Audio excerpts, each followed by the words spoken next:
passion, drive, persistence, resilience, love. All qualities that shape and define us.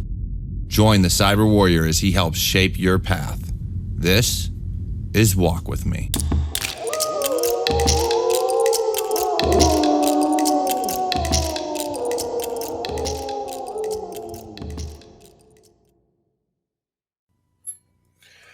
Hello, everyone, and welcome back to Walk With Me, a Cyber Warrior Studios production. As always, I'm your host on this journey, the Cyber Warrior.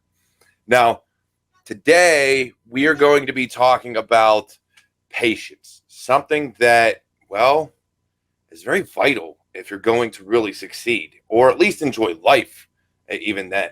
So, with me today, I have another amazing guest, my friend Amanda, and let's bring her on and see what she has to say. How you doing today, Amanda? I'm doing all right. How are you? I can't complain. It's not a beautiful day. Come on now. So patience. What is your initial thought on patience as it stands, just as a whole, as an entirety? What do I really think? Like my personal opinion? Yeah.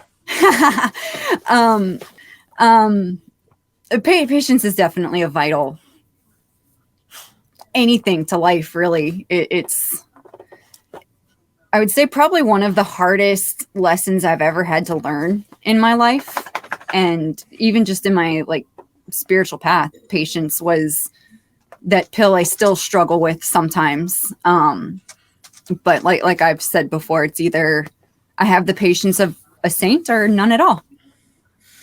Yeah, I mean, patience is one of those things that when I think about it, as a kid, you really don't have any, right? It's something you develop over time. Most kids are very, very impatient. And that's just, to me, it's natural because you're always on the go. You have so much energy. You're just ready and raring to go. Let's go to the next sport. Let's go do the next thing and the next thing and the next thing.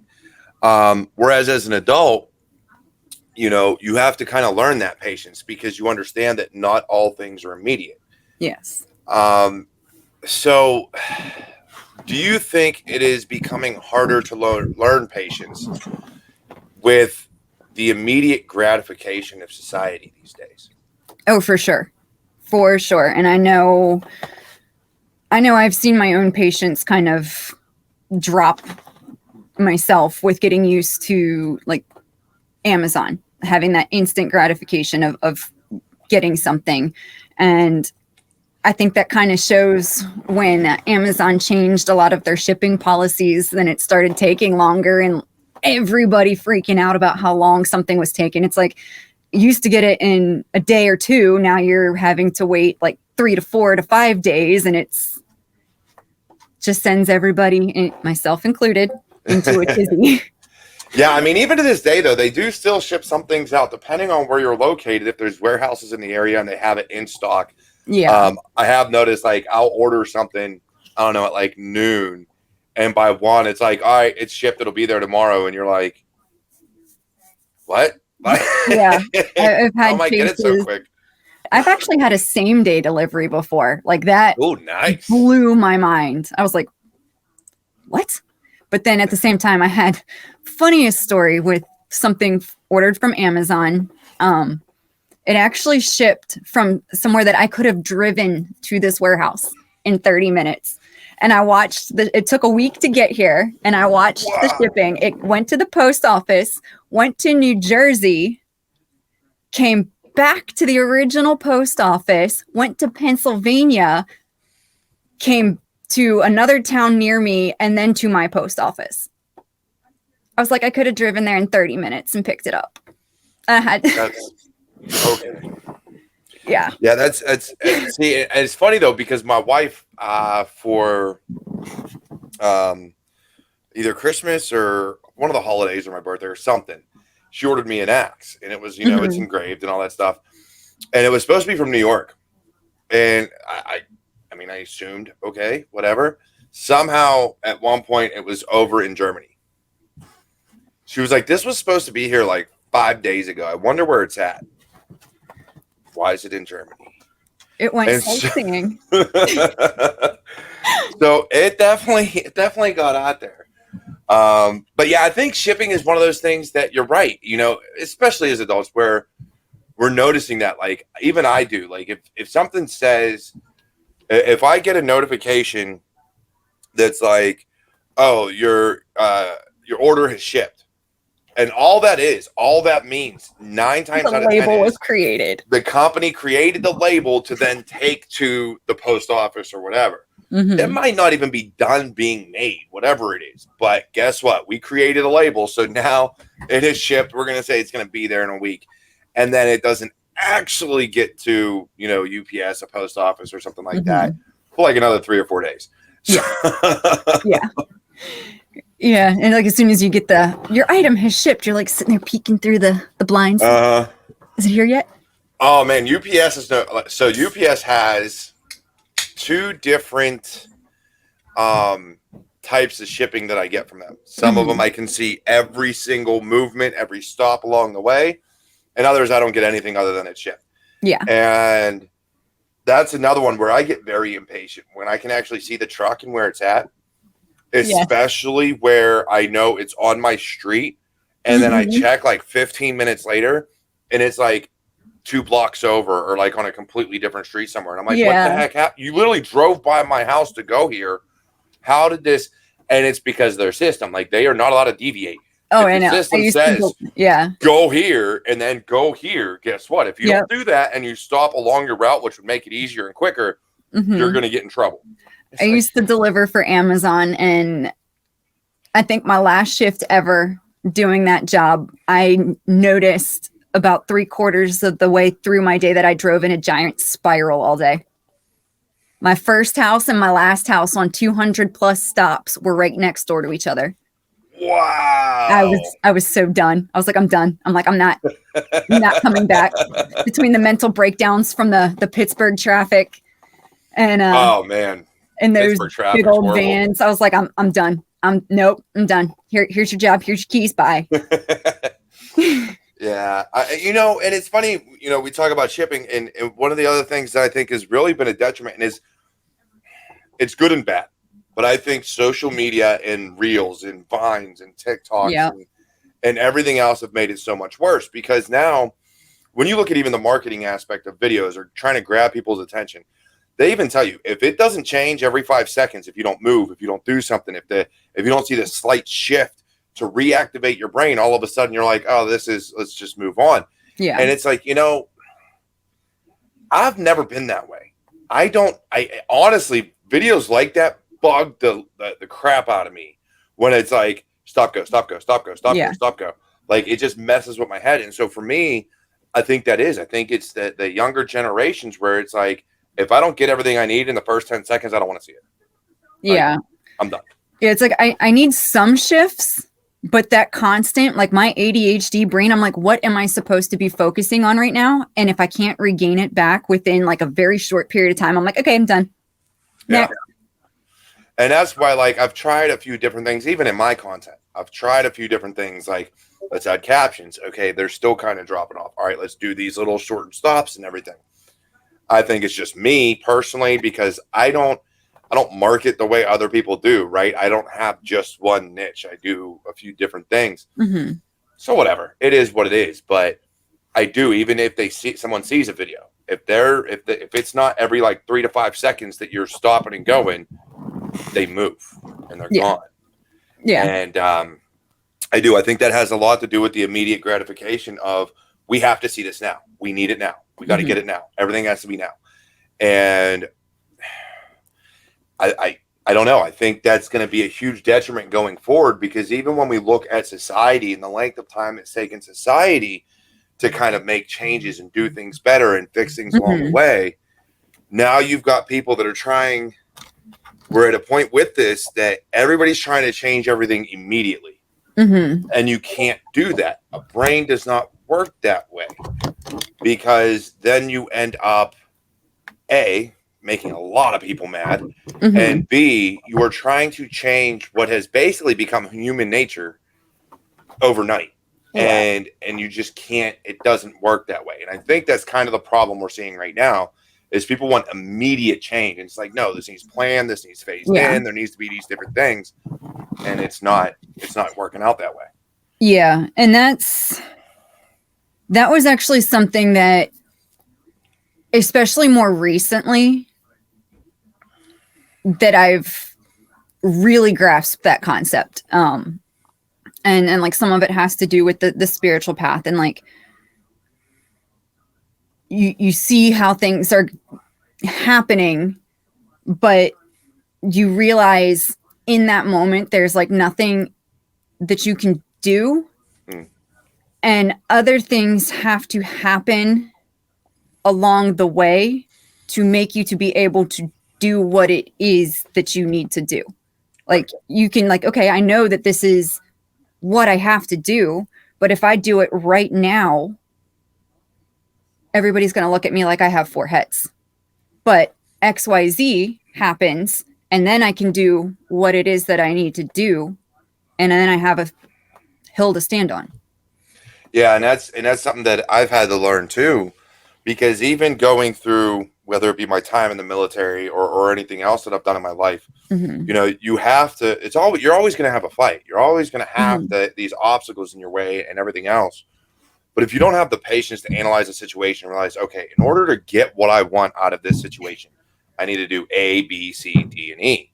If you just go from A to E, then it's not going to work. There's going to be too much pushback. The obstacles are going to be too insurmountable, which I don't like to say, but honestly, it really does become that way, because after a time, all the pushback, all the pressure, all the weight, you're just going to give up and you're going to quit. And that's where I think we really need to look at ourselves, and are we rushing things? And that's where I think that whole thought process of the journey and the path is what really matters. Yes. And not the end game. Yes, that has actually been my downfall in many situations. I see the thing, I want the thing, I know the thing, I see the path to get there, but I also see the shortcut. So let's just take the shortcut. Well, it's like you got 2 roads, right? Yeah. One, they tell you, is the hard way. Yeah. But you're guaranteed success. The other one is the easy way, but you're not guaranteed success. It's just the easy way. So we're going to make it seem easier. When the reality of it is, a lot of times that easy way is almost always failure. Yes. The hard way, there's lessons along the way, there's growth along the way, but you'll make it in the end. And I think that's the biggest thing for it. Yeah. One of the, like within like my community, like I hate to use the word coach, but if I'm working with somebody on their path, like their spiritual path, I compare it to a game of chutes and ladders. Okay. To where, yes, climbing the ladder sucks. It's hard. It requires a lot of work, a lot of effort. Sometimes you get splinters. Sometimes shit happens along the way, but you get there and you're on a solid platform. But you find that shortcut, you're guaranteed to land on one of those spaces that's a chute right back to the starting line. Yeah. And that's the best way I can compare it to people. It's like, yeah, you're going to have to put in the hard work. Yes, there's shortcuts, but I guarantee you that shortcut is not going to work out for you in the long run. Yeah, for sure. And I think that's just about everything in our lives. Yeah. I think, you know, whether it's your career, your faith, your spirituality, whatever, raising a family or, you know, whatever you want to do in your life. You know, everybody's looking for these quick wins, this quick victory of like, oh yeah, if I just do this, I'm going to make it. Let's take content, for example. Yes. Unless you're famous or a musician, and even then it's hard, right? But if you've established your name somewhere else, then yes, in content, it's a lot easier. It's not easy. It's just easier. Yeah. But a lot of people look at things like content, whether it's a podcast or YouTube or TikTok or any of these others, and they think, oh, I could go on there and I'm just going to start making loads of money and doing all this other stuff. Look, unless you have something very, very special and unique that you bring to the table that people see it and are like, the whole world needs to see this, hands down right now, which there's very few things that actually happens with anymore, unless it's the extreme sides of politics or well, I ain't even going to touch on some of the other things that get that big. But really, the political spectrum is really, really where it gets huge. Is, the far right and the far left, they're like, oh, everything I say is right, and all those voices on those sides lift those voices up. Yeah. So anybody who's more in the middle or avoids politics, like myself, I stay out of politics, or I try to as much as I can. Yeah. It takes a lot longer because now you've got to find your community. Then that community has to lift you up. And then others that come in then have to lift you up. And it's a process. It takes work. And if you take a day away, guess what? Yep. Now you're not being seen anymore. Yep. So it's damn algorithm. And everyone's different. LinkedIn is different than TikTok, is different than Twitter, is different than YouTube, is different than everything else. And so you have to play the game. Yeah. And now, because companies are being fined, Meta's getting fined or sued by the EU right now for selling data. Now, a lot of the people that are going to get promoted, they need to make that money back. So guess what? You're only going to see those people that are paying to get promoted, because now there's a lot of kickback on this data sharing that's going on and data being sold. So now they're like, I need another way to make money in case this bites me, which is probably going to do, and that's promotions and ads, which is where a lot of this is going to. And I ain't got that kind of money. Nope. I just, anything social media, I kind of just go in. It's like, yes, it would be nice to have a nice platform for whatever I'm trying to get out there, but at the same time, I try to go into it with the mindset of, those who are supposed to find me are going to find me. I'm going to land on the page that I meant to land on. The person that needs to hear my message, that's where it's going to land. Is it possible that there's hundreds, thousands more? Yeah, but I can't focus on that. And that's, without that money, there's nothing I can do about it. Yeah, and that's been my biggest, that's been the hardest part for me to come to an understanding of, is the right people will see the message. It may not be everybody you want. Yeah. It may not be everybody who needs it. But in that moment, in that time, the person who needs to see it will see it. Exactly. And then eventually things will grow from there. But it's going to take time. I've been doing this for 2-3 years now. And it takes time. It's not easy because I'm not in a niche. I'm not doing something in a niche market where it's easy to sell. Like, if I was doing all technical content, yeah, sure. Yeah. If I was doing all mental health, maybe. If I was doing all Norse paganism, maybe. I mean, that's even a smaller market probably, but maybe. But because I have a variety of things, it makes it harder for me. But I'm okay with that. I'm not mad at it anymore. I used to be get real angry at people who would start and a week later have 10 million subscribers or something like that. I'm like, what are they doing different than I am? And I have my theories, but the reality of it is I'm not putting in the work.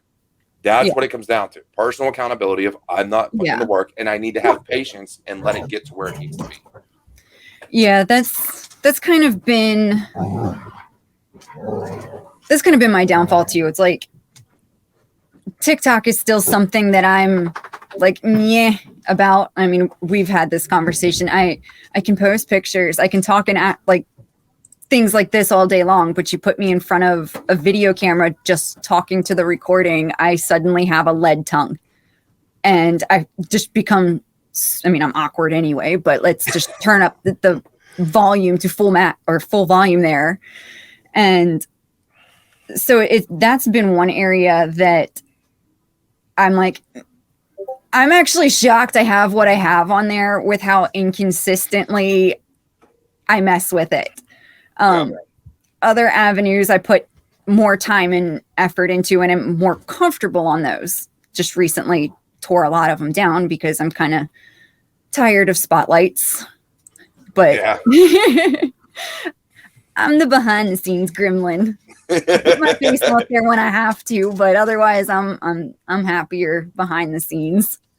Yeah, for sure. And you know, a lot of this, me, and what has really helped me is the faith, right? Is the spirituality, is finding that that peace of mind of knowing, it's going to take work, but it's going to be worth it. In the end, everything will be worth it. As long as I'm doing the right thing, as long as I'm pushing forward. I think that has been the biggest thing that has helped me. It is what has changed my mindset drastically over the past I completely agree. It's like taking that first big leap onto my pagan path is when all of this started kind of making sense. It gave me that ability and almost presence of mind to be able to sit back and look at a situation as a whole, being able to be like, okay, this isn't working out right now, but what did I learn in this moment? What can I take away from this to apply it to the next steps to get to where I need to go? And yeah, sometimes you get knocked back a couple pegs and you're like, okay, I see I rushed this here. All right, let's try again. And then even sometimes you start working on something and you keep getting knocked down and you realize you're fixated on something that's not meant for you. Yeah. And that's huge because, we push forward a lot and we're always looking at the next big thing. We're always looking at further ahead, how to get further and further and further. But we neglect the fact that maybe we're in the wrong area. Maybe we're on the wrong path. Maybe we're taking the wrong journey. And if you would have sat back and actually analyzed what was going on, analyzed your mental health, and actually took a breather, had the patience to quit pushing and just calm and be easy and actually look at it, then you would see kind of, I'm not happy. This doing this does not make me happy, but doing this does or may. I got to try it first, but I got to take a different path. Something's not working here. Yeah. And with all the pushing and constantly going forward and never just taking that back step and sitting down and taking a breath, I think we lose sight of that. Yes, for sure. And I think a lot of that comes from, we've been like almost hardwired in like this time frame that if you're not pushing, you're not moving, you're not doing, you're failing, you're being lazy, whatever excuse they throw at you. But if you're not moving, if you're not doing something, you're considered a failure or not trying. And it takes kind of like, I don't even know how to word it really, other than like just stopping and like sitting there and just like reflecting. That's what kind of unlocks a lot of that's when you actually see like, I'm running myself into the ground or I'm running in circles. I need to just stop, breathe, and think. And like just the clarity that comes with that is like, it was shocking. Like the first time, like I actually, cause like I was just always on like full steam ahead mode. I mean, some of that's the ADHD, some of that's past traumas. Like if I wasn't moving, it was going to catch me. It was all over. I just had to keep moving. And just like, I actually think like that first time I did that, I ended up like breaking down in tears. Like, oh, this is what it's like. Okay. Maybe if I wasn't driving 100 miles an hour, I would have seen the road sign. Yeah. And that's, to your point, I think it has, because you figure we come from an age where we had, there was all this growth. You had the industrial age and the miners and, you look at Gen X and the boomers and things like that. That's what it was go, go, go. And so though us, born in the 80s, yeah, we had that, but at the same time, we started to see a shift. We had technology, like we grew up with all this stuff, but it was still go, go, go. I remember, from the time I was a kid, I played sports every season. If it wasn't football, it was baseball, it was deck hockey, it was something. And then I was always outside. I was, if I came back in, I might have had like an hour or 2 hours, on the TV. And so it was. And so I had that ingrained with me. Like, you got to work hard. You got to keep working. You got to work. You got to work. You got to work. And never took a step back to really see what I wanted to do with my life. I kind of knew what I wanted to do, but I never really analyzed it. And to this day, I still struggle with really where I want to be and where I want to end up, what the end goal is for me. And I think that is because, again, like you said, if I'm not working, I'm being lazy. I spent, past 2 or 3 days outside, digging things up, working in the yard after I was done working my full-time job. And so it's one of those things, like, I feel like if I'm not active, if I'm not doing, if I'm not moving, something's wrong. There's something wrong. And it's taken a lot of time for me to even in my daily life develop patience. I still am short on patience when it comes to my kids, let alone anything else in life. Yeah, I have my moments, and then I feel bad afterwards. I'm going to be moving around a lot, trying to find the comfortable position. I know, but depending on the situation, I have either a really good amount of patience or none at all. Yeah, I'm the exact same way. Like, certain things I can wait out eternity. Others, you get about 30 seconds before my fuse is blowing. Yeah. And it's take a gamble, which you're going to get, because I don't really give much facial warning, anything. It's you get what you get, and just kind of hope for the best. Yep. And I think that's something that, as time progresses, as we get older, as we start to become wiser and learn more. I think it'll change. I think it'll alter. And all in all, we'll get better. But ultimately, I think everybody across the world, we really need to start taking a step back, looking at a situation, understanding that things take time. Yes. Immediate gratification is great for social media. Go on there, get your 30-second clip that's going to get you all emotional and all worked up when you don't know everything.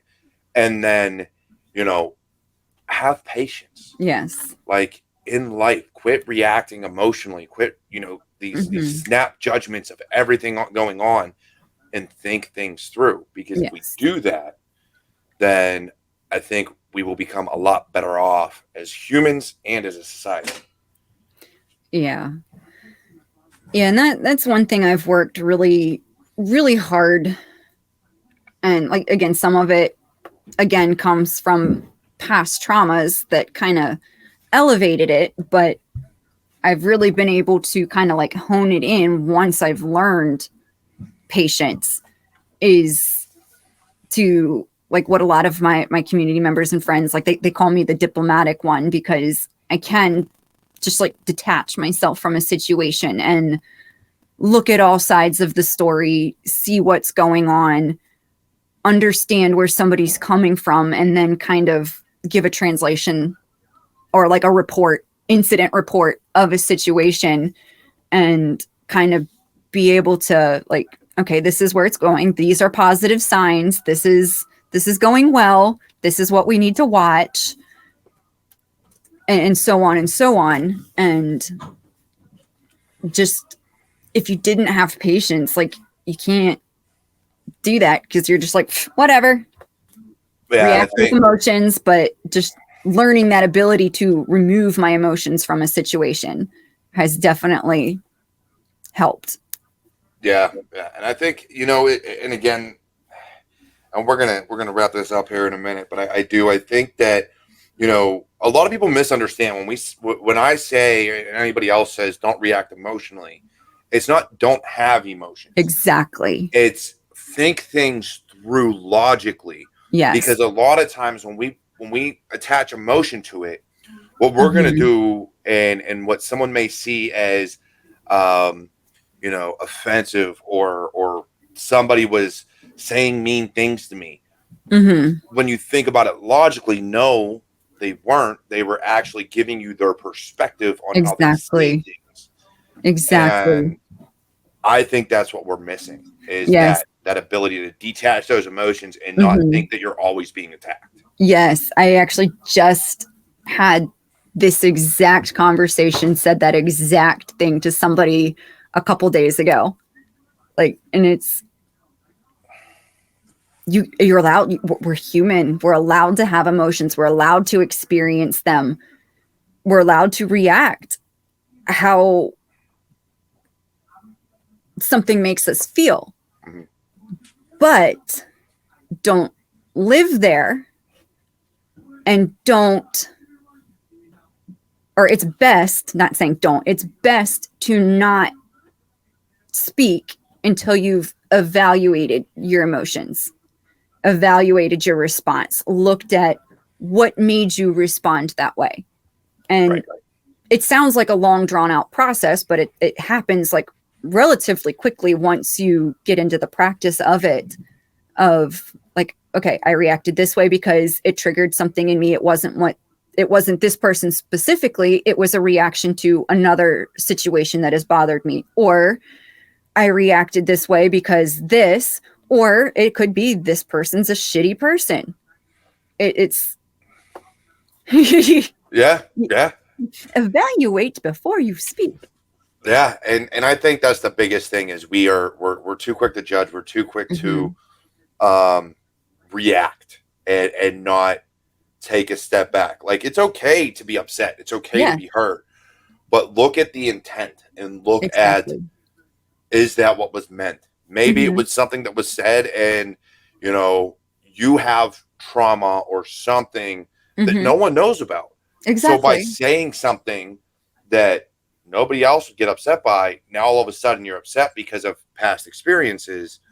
Well, that doesn't make you necessarily right to snap and say, oh, this person's X, Y, and Z. No, sit down, explain the situation. You don't have to tell the whole story, but explain the situation and why this bothered you, and say, hey, because of the, my past, this affects me in this way. Can we, address the situation? And I think that comes off a lot better rather than yelling at somebody. Exactly. And getting all upset because somebody didn't know. Yeah. And that's actually one of like my biggest mottos and saying in my life is I can't fix what I don't know is broken. Right. And that goes along with that. Like, not everybody knows everything about you, that person. And like, even if it's people you're close to, if you don't let them know that something's bothering you, they can't either give you an explanation as to why they're doing what they're doing, or have the opportunity to be like, oh, I'm sorry, I didn't know that was bothering you. And that way, if it's something they can explain themselves, it'll make you better understand and maybe it won't bother you. But that's something I've tried, and especially for the last like 2 years, to try to live by. Like, I'm notoriously awful about kind of keeping my stuff on the down low, or like if somebody's bothering me, not saying something. But then it got to the point that I was like so irate and irritated with someone that by the time I blew up at them, they had no idea this was even bothering me. And then it was like kind of that realization moment of, can't fix what you don't know is broken. So let's roll with it. And we have. So. Yeah, that's going to be huge going forward, I think, in our lives. We have to have patience with each other. We have to understand that no two people are alike. We all have different experiences. Yeah. We all have a different journey through life. We all have a different path. And I can, as someone who does everything I can to motivate and help others, I can help you along the way on your path. I can walk it a little bit with you, but ultimately, I'm not going to be able to take you the whole way there. Exactly. You have to be able to walk alone. But if you need help along the way, look, I'll clear a few trees for you. Yep.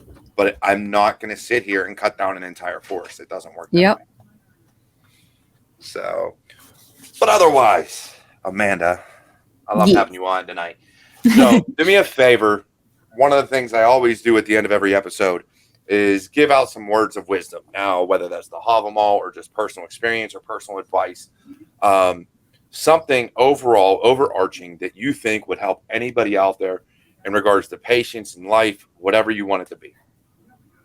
Yay, here comes my awkward on the spotness.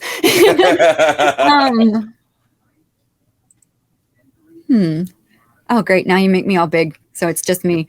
I would probably just reiterate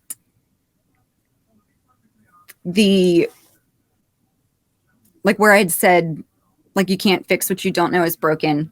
Like, that's something I think is very important to live by, and just do what you can to take that step and evaluate situations as they happen. Like, what can you learn from it? What can you take from it? And just kind of trust and believe that you're going to get there. These bumps in the road are just little lessons you have to learn along the way. I completely agree. So no, thank you for joining me. And before we go, my little bit of wisdom is going to be this. So here's the thing, and I said it earlier today in a little short video I did, but ultimately, life is a journey. You're going to have different goals along the way. You're going to have your own path to walk and everything else like this. If you rush to the end and completely ignore the entire journey because you're impatient and you just want to rush, you are missing out on lessons. You are missing out on life experiences. And ultimately, you're missing out on life. There is so much more to life if you just have the patience to slow down and get to where you need to be at an even pace and not try to sprint to the end. Life is a marathon. It's not a sprint. Take your time. Otherwise, this has been another amazing episode of Walk With Me, a Cyber Warrior Studios production. As always, I am your host on this journey, the Cyber Warrior. This has been my amazing guest, Amanda. Thank you for joining us once again. And if you want to support this show, feel free to check out the show notes or description. You can find all the ways to support us. Make sure you rate, subscribe, follow, whatever it is on whatever platform you're watching. And I promise you, next week we'll be back with another amazing episode and me helping you along on your journey. Take care.